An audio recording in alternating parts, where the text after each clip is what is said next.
This program was made possible by contributions to your PBS station from viewers like you. Thank you.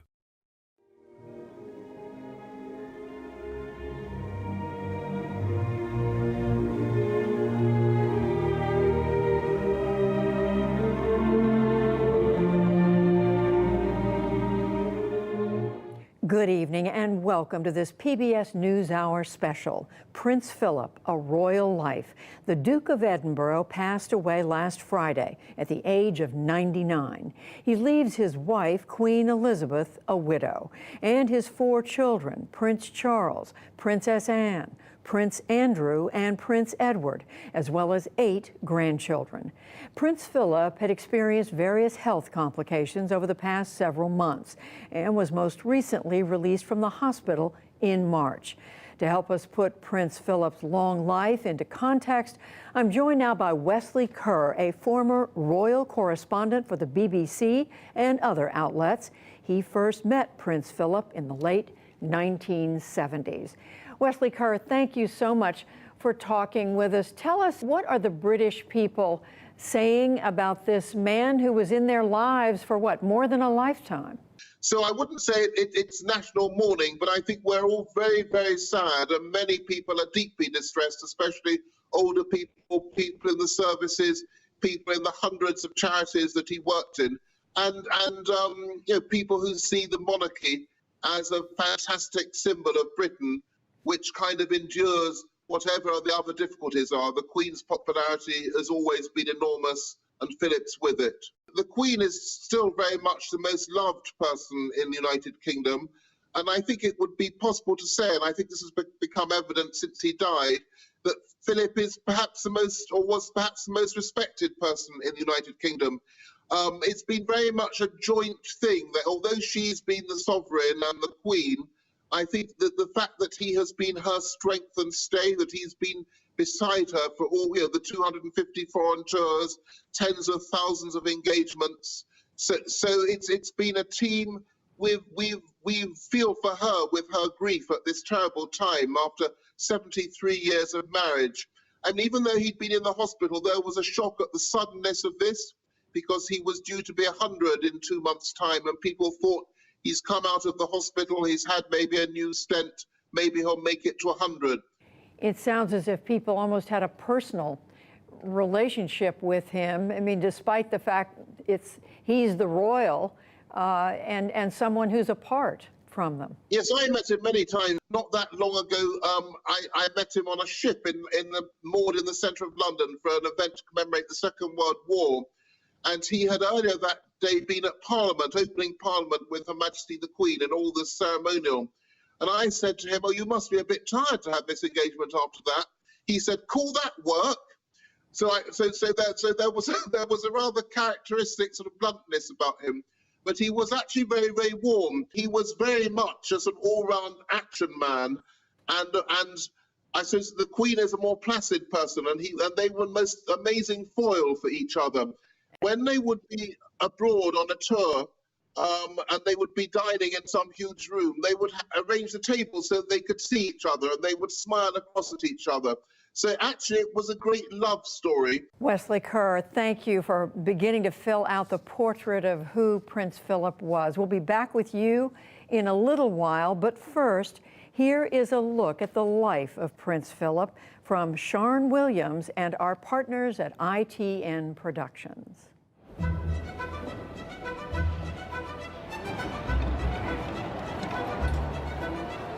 He was the man who for 7 decades walked with the Queen, accompanying, supporting and loving the most famous woman in the world.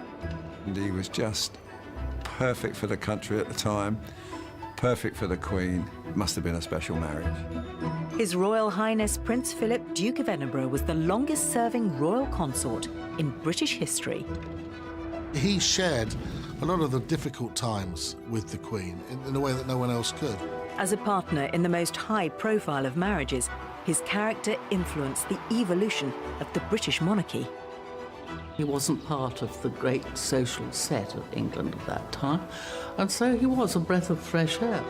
A fascinating, complex man, Prince Philip was the foreign-born noble who overcame tragedy before earning his place at the very heart of the British establishment. He had an astonishingly difficult childhood, one which would have daunted, I think, anyone else, frankly. He was the all-action sailor who served Britain with distinction during the Second World War. It was always said by naval officers that he would have gone to the top of the Navy and he would have done it on his own merit. Before sacrificing personal ambitions in service to royal duty. He gave up everything for his wife, and there are not many men in this world who would do that. If Her Majesty became the epitome of unbroken discretion and calm, Prince Philip was, by comparison, larger than life. And a man of strong opinions.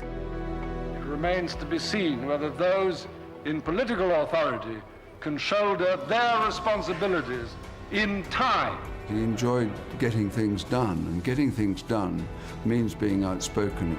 Free-thinking and direct, the Duke of Edinburgh most certainly was, but ultimately he was also the husband whose devotion to his wife and to his adopted nation allowed her reign to be long and successful.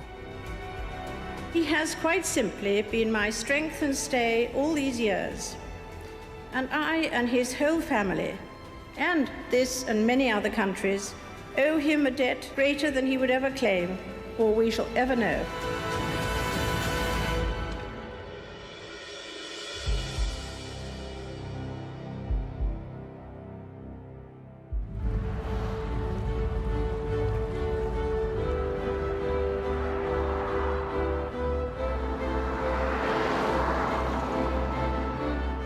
Prince Philip, as consort to the Queen, came to represent all things British.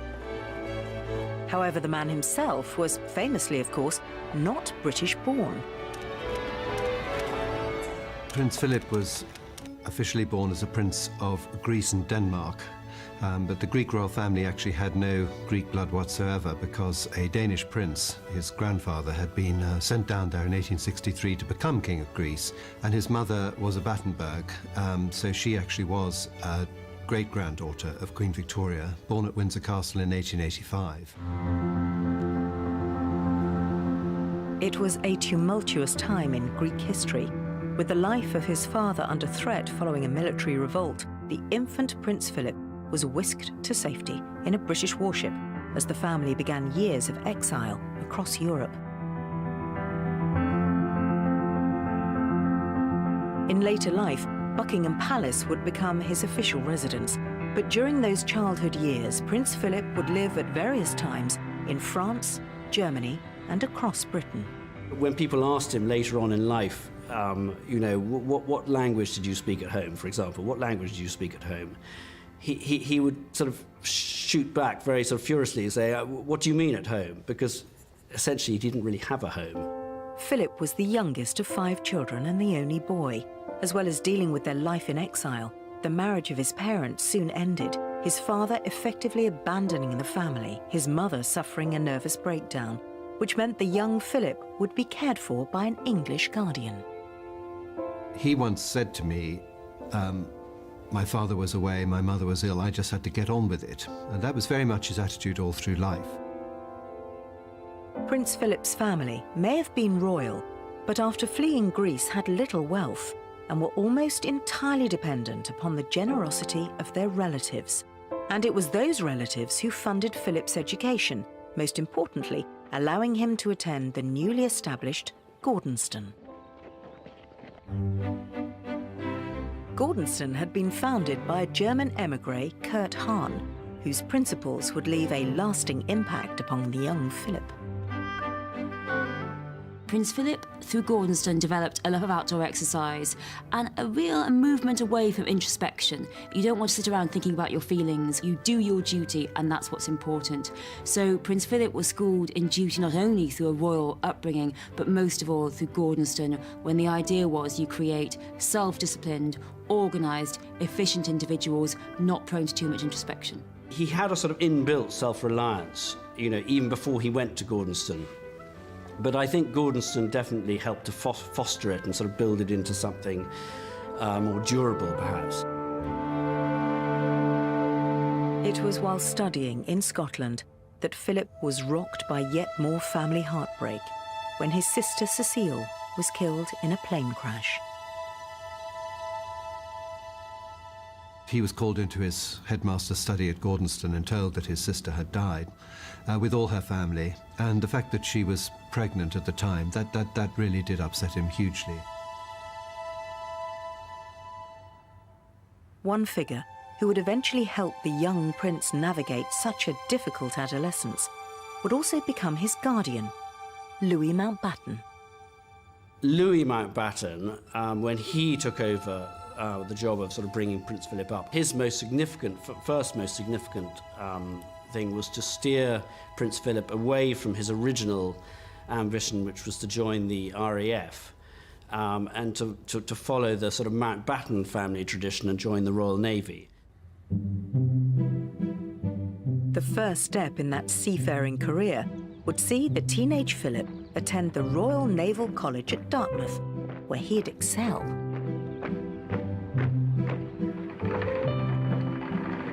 Crucially, Dartmouth was the venue in July 1939 where his path would cross that of 13-year-old Princess Elizabeth during a royal visit. Lord Mountbatten had arranged for his 18-year-old nephew to escort the king's daughters. He was extremely handsome, tall and blonde and suntanned and athletic. And I think he showed off a little bit, jumping over tennis nets and this kind of thing. And I think that both the Queen, or Princess Elizabeth as she was then, and Princess Margaret were pretty impressed. The Queen later on authorised it to be known that she had fallen in love with him then. It was a meeting that was to some degree engineered by his Uncle Mountbatten, but what Uncle Mountbatten couldn't engineer was the fact that Elizabeth fell head over heels in love with Prince Philip. He was handsome, he was an excellent cadet, he was the top in his year, he was going on to a great naval career, and it was the beginning of the war. This was a time in which the great respect for sailors, the great respect for military service was absolutely flowering. The meeting in Dartmouth was important, but the priority for all, of course, during the next few years would be the Second World War. Now a commissioned officer, Philip would serve the Royal Navy with distinction, even being mentioned in dispatches following the successful Battle of Matapan in 1941. During the war, the Prince and Princess had corresponded, and with peace secured, the relationship could grow, with Prince Philip becoming a more noticeable presence within royal circles. Of course, no royal courtship could progress without the permission of the king, which, after some consideration, was forthcoming. I think King George VI admired Prince Philip very much. I think his only real concern was that, Princess Elizabeth, Princess Margaret, hadn't had much of a sort of childhood and adolescence, and then all this happened very quickly at the end of the war. And, the princess was very young, and I think he just wanted to have a little bit more time with her to be absolutely certain she was doing the right thing. Lieutenant Philip Mountbatten, now His Royal Highness the Duke of Edinburgh leaves. But the eyes of the world are centred on Buckingham Palace. With the king's blessing secured, having renounced his claim to the Greek and Danish thrones, and now a British subject, King George awarded Philip the title Duke of Edinburgh. He was able to marry Princess Elizabeth in 1947.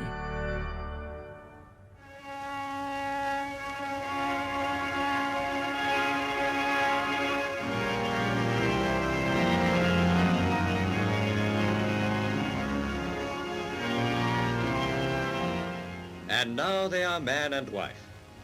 The princess had been in the abbey for nearly an hour. What followed the service was the ornate pageantry of a state occasion. It showed that this was no ordinary wedding, but that of a king's daughter.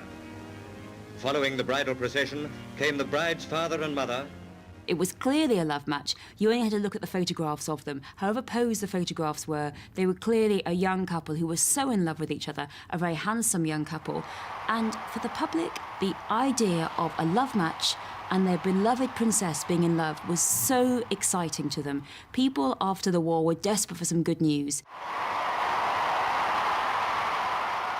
There were grim times in 1947, austerity, post-war difficulties, and it was Winston Churchill who called their wedding in November 1947 a flash of colour on the hard road we have to travel.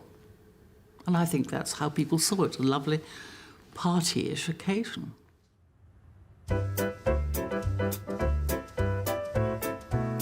The years immediately following the royal wedding were among the happiest the couple would ever enjoy. As well as the birth of their first two children, Charles and Anne, Prince Philip continued his naval career, with Princess Elizabeth happy to support her husband. 1947 to 1952 were, by and large, a very happy time for the young couple, particularly when they were out in Malta, where Prince Philip was stationed, and Princess Elizabeth could drive her own car, she could go to the cinema, she could go to polo matches, she could go and go dancing in the hotel and lead the life of a young naval officer's wife. However, one cloud in the life of the royal couple steadily darkened during this otherwise relatively carefree period. The health of King George VI began to decline, so much so that Princess Elizabeth and Prince Philip began to assume some of his public duties. In February 1952, while the couple were touring Africa in this capacity, King George died in his sleep. At a stroke, both their lives changed forever. There they were out in Kenya, and the Queen was sitting in a treetops lodge watching animals at dawn at the watering hole when her father died at Sandringham in Norfolk in the early hours of the morning, and she didn't know. And then she came back to find Prince Philip very upset, telling her what had happened. And when he was told by his aide, the aide described him as looking as though half the world had fallen on him.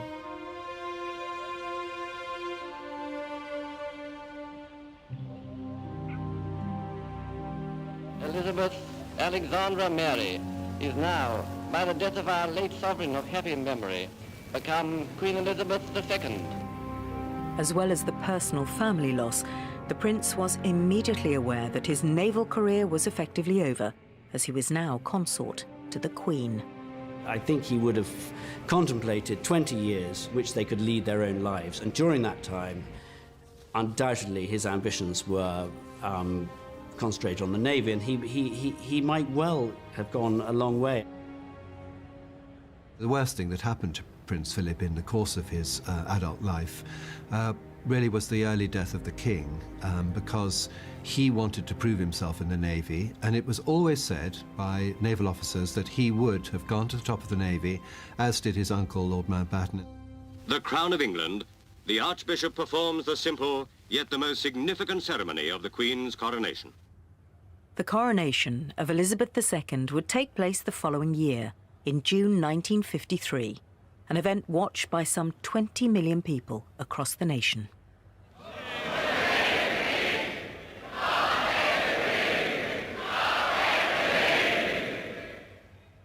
The defining day of Prince Philip's life was the coronation, because until then they'd lived pretty much as a wealthy but normal couple in the 40s and 50s. Now it is different. He is the consort. He is the consort to this great queen, to this major queen, and his job now is to support her and to support the role. And that's, I think, quite difficult for any man at that period of time. We're talking about the time of the 50s housewife, when it was all about the woman supporting the man. Difficult for any man, but particularly different for a man like Prince Philip, who's been a leader, who's been what we would say was an alpha male, a leader, an alpha male, a commander, and now his job is to support his wife. The Duke of Edinburgh comes to vow lifelong allegiance to his queen.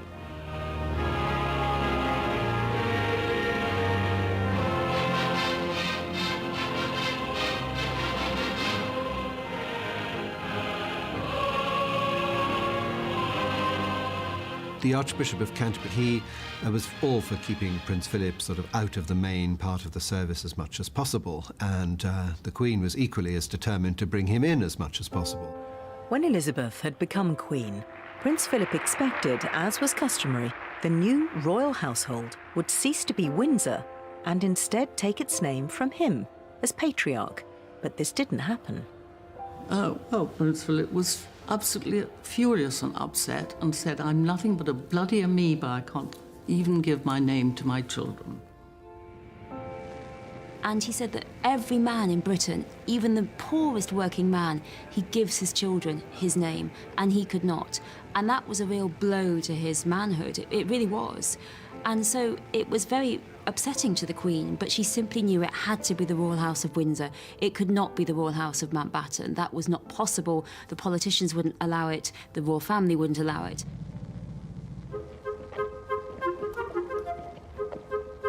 Within the family domain, Prince Philip's function was head of the household. But in the public arena, as consort to the Queen, no role had been clearly defined for him. It would be up to the Duke of Edinburgh to carve it out. Prince Philip was somebody who was a bit of a workaholic, if everything should be known. He was full of ideas, full of energy. I think it was quite difficult for the Queen and the courtiers to actually know what to do with him. In response to this challenge, Prince Philip decided he could use his influence to champion areas of life often overlooked at the time. Ladies and gentlemen, it is clearly our duty as citizens to see that science is used for the benefit of mankind. For what use is science if man does not survive? British technology, science and industry were early beneficiaries, but the range of issues Prince Philip would come to engage with was impressive, illustrating from the outset he was a progressive campaigner well ahead of his time. It's totally useless for a lot of well-meaning people to wring their hands in conference and to point out the dangers of pollution or destruction of the countryside if no one is willing or capable of taking any action.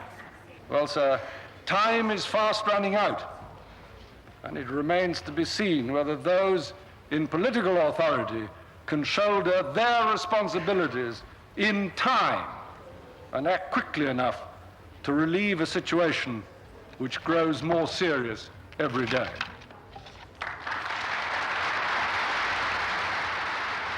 Prince Philip started banging on about the environment, about fossil fuels being in short supply, oil running out, and he was talking about the environment in the 50s, but in the 50s, nobody took any notice because nobody knew anything about the environment.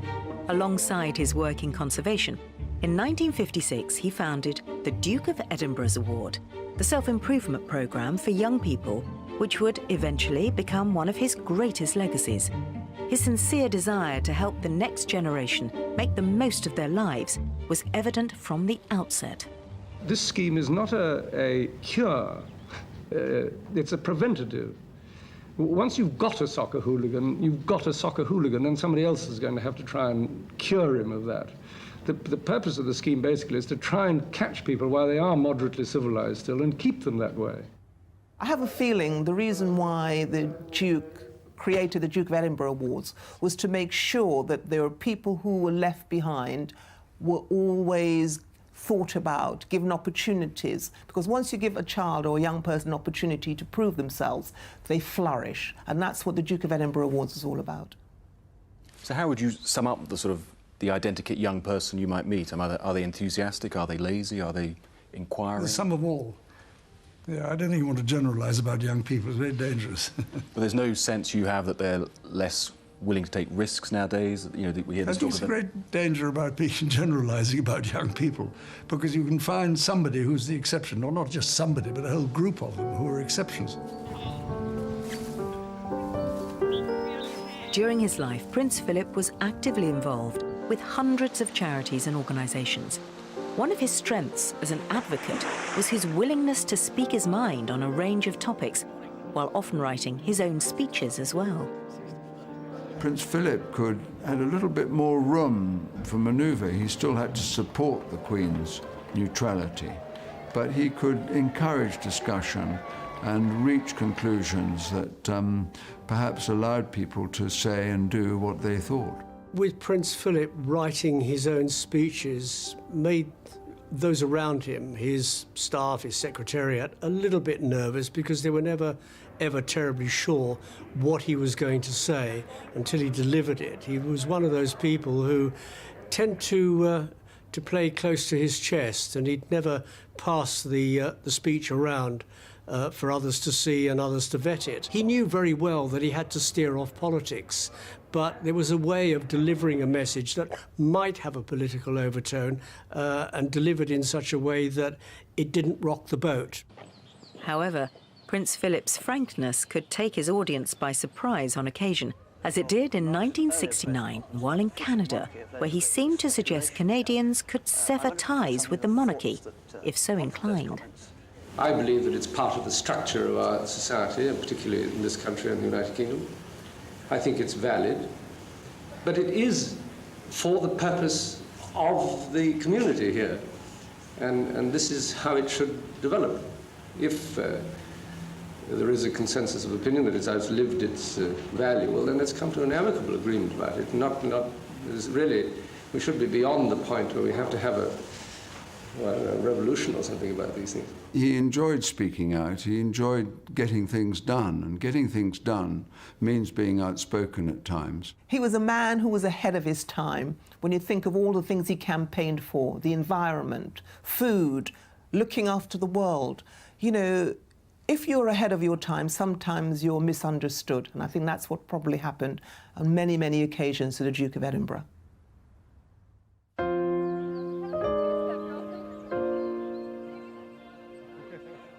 In later life, and to his dismay, Prince Philip's comments would come to define him in the imagination of some. They were not talking about his work, they were talking about his gaffes. He was very conscious that he'd become gaff man, and it annoyed him. He hated it. As he said to me, you know, when the Queen comes into a room, she is the Queen. And people respect that. She is the event.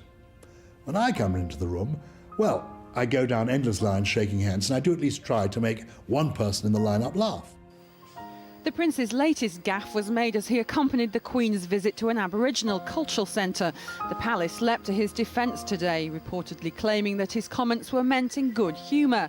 I remember once in Brisbane, and there were some Aboriginal elders, and he came up to them after the Queen met them, and he came second, of course, as always. But he said, I've just met your other tribe up the road there. He said, are you still chucking spears at each other? And they all laughed, and of course, when it was reported the next day, it looked awful for him. He was very angry about that, because the other tribe he'd visited earlier had told him that we used to go to war with them and we used to throw spears at each other, because he thought that was tremendously funny. Some of the gaffes he shouldn't have said, some of them he didn't say, and they've just become urban myths. But when he said those sort of comments, for instance, the slitty eye comment in China, the fuse box which looked as if it had been put in by an Indian, I don't believe he was saying that out of nastiness. I do remember once at a private dinner party, there were perhaps a dozen men around the table, all of whom knew the Duke well, and a friend of mine and a friend of his, more his generation than mine, began telling a joke that was clearly going to have some sort of racial subtext to it. And the Duke of Edinburgh, though this was a private occasion, stopped him and said, I don't think we like that kind of humour here. I think he was just saying comments, like many people of his generation said, just trying to break the ice. In the presence of the monarch, which tends to silence people rather a lot, even sometimes people of enormous capability and experience get totally tongue-tied in front of the Queen for some reason. But with Prince Philip, his sort of easy way with a joke really did break the ice, and walking, for example, onto a factory floor, onto some great occasion with hundreds of people there, just that little remark, you know, and people laughing, even if they hadn't heard the joke a little further down in the room, just sort of warmed up the occasion in the best possible way. The guns were deafeningly close, and Prince Philip's amusement may well have been caused by the discomfort of the assembled photographers. If ever he was on a foreign tour, he saw there was a British news crew going to be accompanying it, his heart sank, because he knew all they would be looking for was the gaffe. And he said, I also know that the tour will not be reported at all unless there is a gaffe. That sense of frustration led to a sometimes fractious relationship with sections of the media. Prince Philip's views of the British tabloid press were always pretty hard. He didn't like them. He didn't like any of them. There was an occasion I remember so well when a reporter from a tabloid tried to be friendly, I suppose. It was at a press reception. I can't even remember which country it was, but said, how was your flight, sir? And Prince Philip said, have you ever flown? And the reporter said, yes. He said, well, it was just like that. In a way, if you're presented with all these things and all those things, you know more or less that if you're going to say something, it's going to be taken down. But if you're having a conversation and somebody pokes one of these at you with a tape recorder behind, or one of those long listening devices which they can overhear a conversation 20 yards away, you get a bit anxious. He resented the media, and that's because in the 50s and 60s he tried to work with the media. He was the person who brought television in, and he tried to build a constructive relationship. He felt that was just thrown back in his face. You suggested to a chap with one of these things how he might dispose of it during private conversation. I'm delighted he took it down. I hope he did it.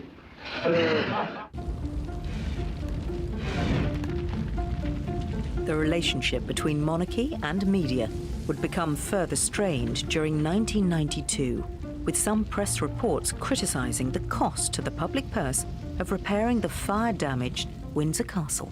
What rankled him, I think, about the press was the constant drip feed, certainly in the 1980s and the 1990s, constantly having a go, constantly having a snipe at the royal family, constantly having a go at royal family finances. But there is every sign that it was the public outcry over the Queen's finances which followed the Windsor fire, and with the Queen herself under criticism from some MPs for apparently making no gesture towards the cost of repairs, which has brought forward the announcement which the Palace, the Treasury and the Inland Revenue have been piecing together. Headlines were also dominated by reports of the breakdown of 3 royal marriages. 1992 is not a year on which I shall look back with undiluted pleasure. In the words of one of my more sympathetic correspondents, it has turned out to be an annus horribilis. I sometimes wonder how future generations will judge the events of this tumultuous year.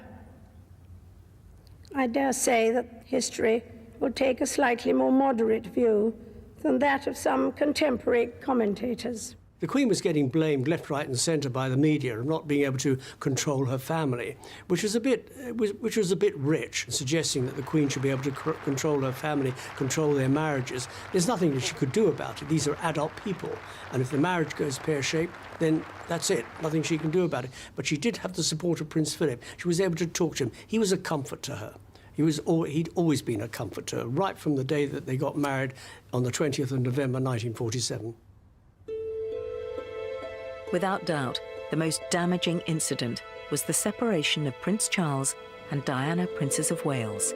For his part, Prince Philip was criticised by sections of the tabloid press for being cold towards his daughter-in-law. And I think he was sometimes portrayed as, for example, being very critical of the Princess of Wales, of Princess Diana. But in fact, although I haven't seen those letters, but he wrote to her quite often in the 80s and early 90s and was compassionate in the sense, look, I know what it's like. I came into the royal family as a foreigner and as someone outside the British royal tradition. And I know acceptance is difficult and the media attention is difficult. And I think his attitude was a lot more sympathetic than he's given credit for from outside. Unfortunately, he wasn't able to help that marriage. And I think he was very sad about it because I think he hoped very much that they could resolve the situation because he knew it would be damaging not only to them personally, which it undoubtedly was, but to this institution of monarchy and therefore to his wife.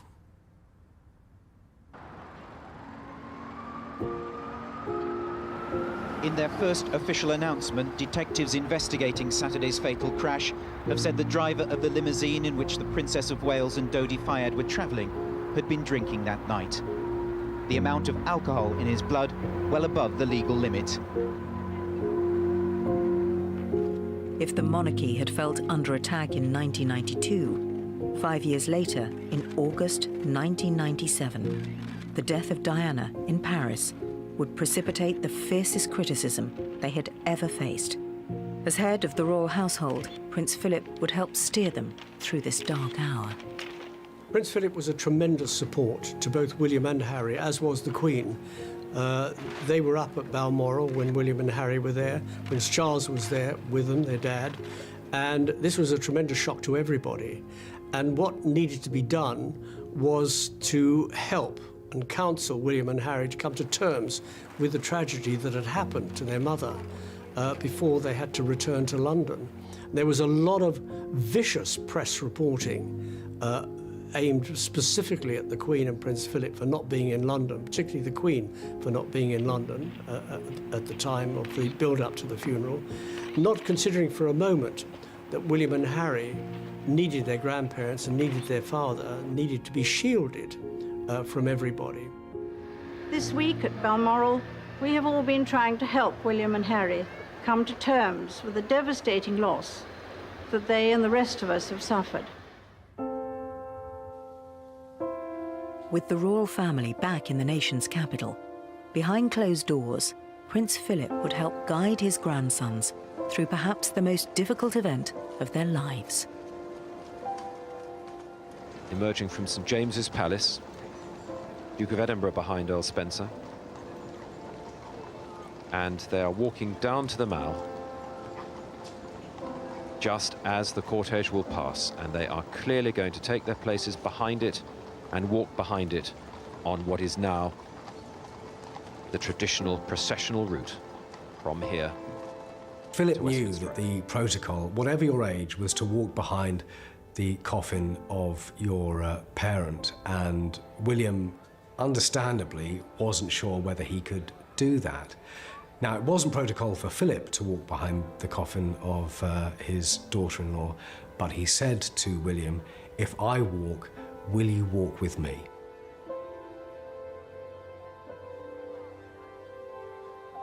And any footage that anybody looks at today or tomorrow or any time in the future, they will see Prince Philip gesticulating in conversation with William all the way along the processional route, pinpointing landmarks to take his mind not only off the tens of thousands of people lining the route, but the millions watching global television.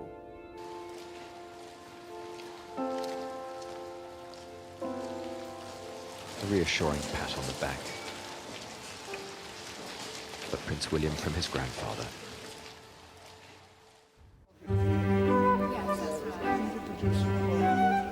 As well as becoming Britain's longest-serving consort to a reigning monarch, Prince Philip was also the oldest ever male member of the British royal family. I can only assume that it is largely due to the accumulation of toasts to my health over the years that I'm still enjoying. It's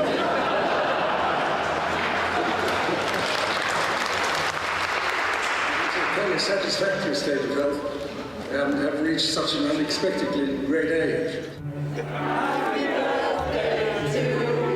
Prince Philip had remarkable energy levels. When he celebrated his 90th birthday in 2011, he stated that he would, understandably, begin to wind down his workload. That didn't seem to happen. Prince Philip suffered several health scares in later life, the most high-profile in 2012 during the Queen's Diamond Jubilee.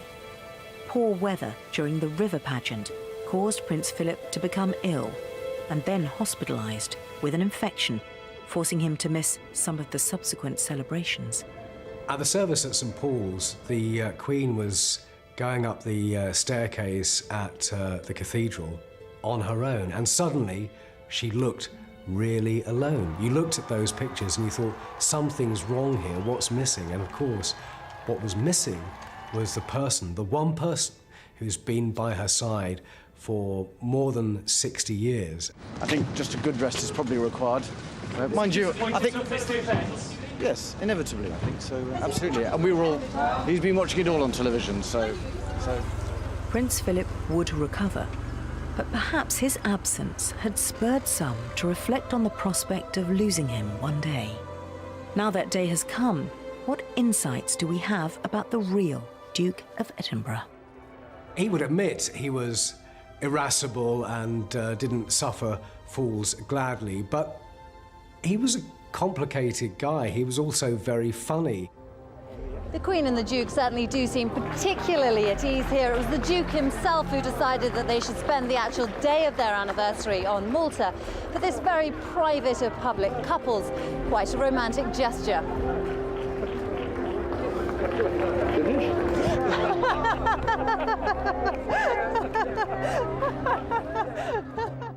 The first time I met the Duke of Edinburgh was at a luncheon, and I was asked to sit next to him, and they told me he was only going to be there for half an hour. He came and he spoke to the person on his right for 25 minutes. Then he suddenly turned to me and said, "So tell me, who are you and what do you do?" And I said to him, "I tell you what, my love, you tell me who you are and what you do, and I'll tell you all about myself," which he thought was hilarious. And we got on so well because I stood up to him. Prince Philip was a stickler for accuracy. The details mattered to him. I'd written a biography of him for one of his charities. I put somewhere in the book that during the Second World War, Prince Philip had served on HMS Ramillies. He said, "I didn't serve on HMS Ramillies." I said, "You did so. You gave me the logbooks. I know you served on HMS Ramillies." He said, "I did not serve on HMS Ramillies." I said, "Excuse me, sir. You provided the logbooks, I've seen the photographs, you served on HMS Ramillies." He said, "I did not serve on HMS Ramillies, I served in HMS Ramillies." You don't live on a ship, do you? You live in a ship. You don't live on your house, you live in your house. You don't know anything, do you?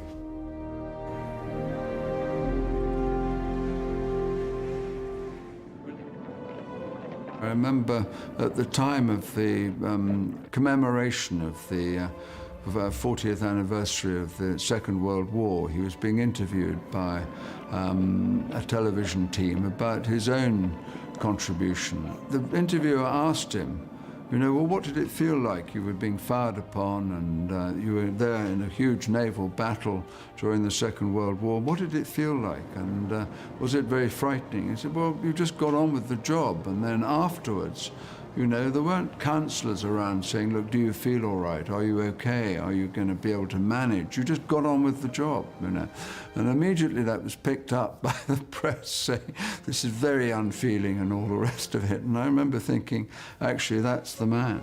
He just gets on with it. The caricature of Prince Philip, as the sort of idiotic headlines of bluff, foot in the mouth, was so far and away from the truth of the figure that he was. Few knew Prince Philip better than his firstborn son, Prince Charles, who at one point during his own adulthood had been critical of his upbringing. That in turn had fed into a public perception of a difficult relationship between father and son, consort and future king. Prince Philip is a product was a product entirely of his generation. He served in the war. He had an astonishingly difficult childhood, one which would have daunted, I think, anyone else, frankly. He grew up in the school of hard knocks, then went straight to the Navy. As I say, a very distinguished war, and so inevitably his character is different from that of his sons, because that's the way it works. There was never any doubt that they both loved each other very much. They would always greet each other with a hug and a kiss and depart in the same way. Now, the difference is that they would have different views on different subjects, diametrically opposed views half the time. And so therefore there would be quite a volatile discussion going on.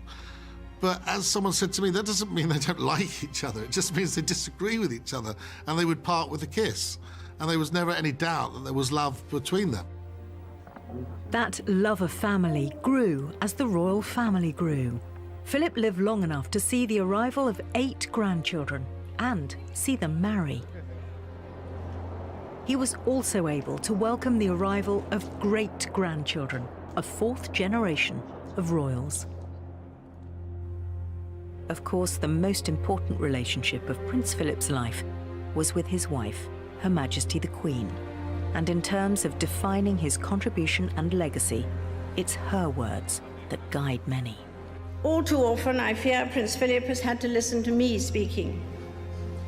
Frequently, we have discussed my intended speech beforehand, and as you will imagine, his views have been expressed in a forthright manner. The only person's opinion that really counts here is the Queen's, and she has said more than once that she couldn't have done it without him. He said he tried to support the Queen without getting in the way, and I think, you know, on those terms, he was an incredibly successful and very important consort to the Queen. And as she said, we owe him a debt of gratitude more than probably we will ever know. He is someone who doesn't take easily to compliments, but he has quite simply been my strength and stay all these years. And I and his whole family, and this and many other countries, owe him a debt greater than he would ever claim, or we shall ever know. I think the Queen was absolutely right in what she said about the Duke of Edinburgh being her strength and her stay over many years, because I think that it's clear, it's almost an impossible job, the head of state, and to do so on your own, and it's quite a lonely place. I think that the one person that she could be absolutely confident and have confidence in was her husband, and so he shared a lot of the difficult times with the Queen in a way that no one else could. If I had a proposal, she would often say, "What does Philip think? Have you talked to him?" And if I had, I would tell her. If I hadn't, I'd say, I haven't talked to him, but would you like me to do so? And she would say, yes, certainly. And once I did and came back to her with Prince Philip views, I can't remember any occasion where she didn't immediately say, well, right, go ahead. So I think he was a great source of both comfort, but also wise advice. And I think partly that was because he was a very intelligent, thoughtful man, but also because he was very independent-minded. But after August 2017, that comfort and wise advice for the Queen came behind the scenes and not in public. At the age of 96, Prince Philip retired from public duties. Taking the salute at Buckingham Palace as Captain General of the Royal Marines was his final solo public engagement after 65 years of service. In his later years, there would still be important family matters to contend with. Less than 2 years after attending the wedding of Prince Harry to Meghan Markle at Windsor Castle, Philip saw his much-loved grandson withdraw from royal duties. This included Harry relinquishing his title as Captain General of the Royal Marines, a position handed to him by his grandfather. Philip's reaction would have been one of great disappointment. He'd formed a very close bond with Harry over the years, so there'd been this long link between grandfather and grandson. Philip, too, his whole life has been shaped by a sense of duty, supporting the monarchy, supporting the Queen, of course, first and foremost. And I think he felt that Harry was letting the side down. Philip, I know, did not approve. And at the age of 97, Prince Philip was involved in a car crash near Sandringham that injured a member of the public.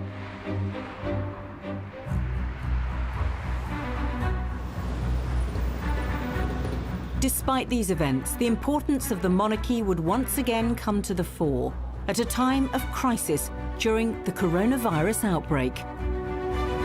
As the UK struggled with such an unprecedented emergency, Prince Charles was one of tens of thousands to be infected and spoke to the nation in a video message. The Queen also spoke to the public, and Prince Philip was with her in Windsor as she gave only her 5th unscheduled TV address to the nation. Philip was in isolation with her at Windsor Castle, where the broadcast was made, I'm absolutely certain he would have cast his eye over the words that she was going to speak. The sentiment was very much the Queen's, of course, reflecting her own childhood and the epic years of the war, where she has such strong memories. And of course, Philip shares those memories. It was a moment when the monarch was able to offer some comfort, with Prince Philip giving her his support as he had done for decades. His life as a whole was one of service, of duty, of interest, and of doing things that make the world a slightly better place. That's part of his legacy. It's been a challenge for us, but by trial and experience, I believe we have achieved a sensible division of labour and a good balance between our individual and joint interests.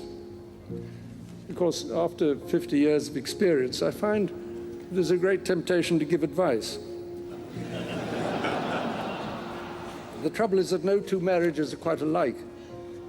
However, I think that the main lesson that we've learned is that tolerance is the one essential ingredient of any happy marriage.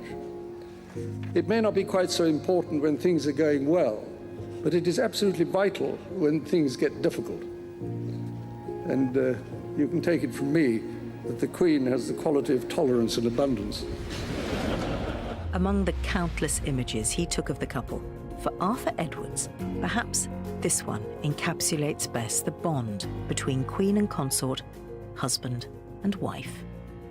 That was the last day of their last trip to Australia, and they were leaving that big barbecue in Perth to get the plane home, and the Queen was trying to see as many people as possible, and obviously not everybody could give their flowers to the Queen, and so the Duke was collecting the flowers and bringing them over to the Queen, and it was that look of her face at him, absolutely adoring at him, and taking the flowers, and it says everything, that one look on her face and his smile and the fact that they're so connected. And he was just perfect for the country at the time, perfect for the Queen, and certainly we just got to be grateful we had him. The Duke of Edinburgh served this nation during war and long years of peace. For 7 decades, he supported his wife and sovereign loyally. Though never seeking commendation, Prince Philip was unquestionably the foundation upon which Her Majesty's successful reign was built. And for that, above all else, he should be remembered.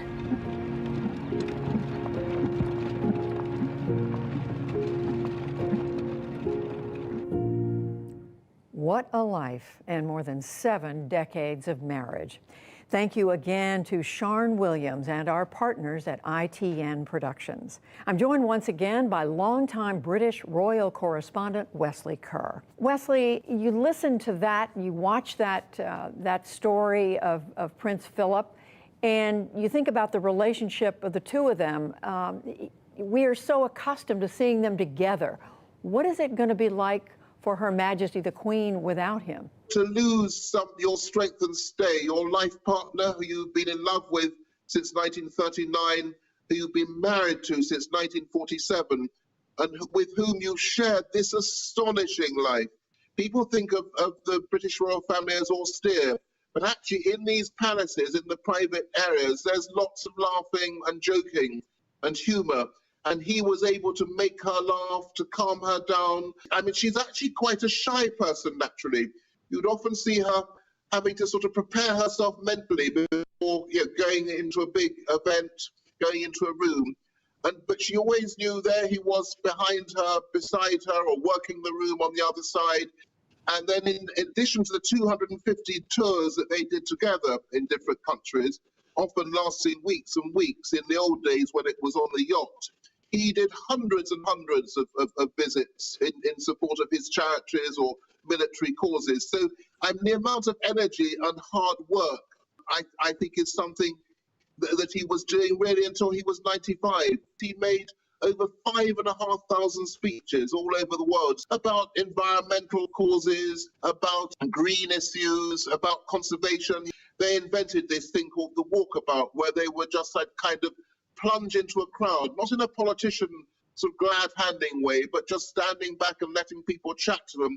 But he would shepherd people forward. So if there were people on the other side of the crowd, or people who thought they wouldn't get a chance to meet her, he would shepherd them forward or collect their flowers and give them to the Queen. So they were the most incredible team. Remembering Prince Philip, what he meant to Queen Elizabeth and to the Commonwealth. Wesley Kerr, longtime royal correspondent, thank you so much. And that concludes this PBS NewsHour special, Prince Philip, A Royal Life. I'm Judy Woodruff. I hope you will join us each evening on the PBS NewsHour, on your PBS station and online at pbs.org/newshour and our social channels. Thank you for joining us, and good night.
This program was made possible by contributions to your PBS station from viewers like you. Thank you. You're watching PBS.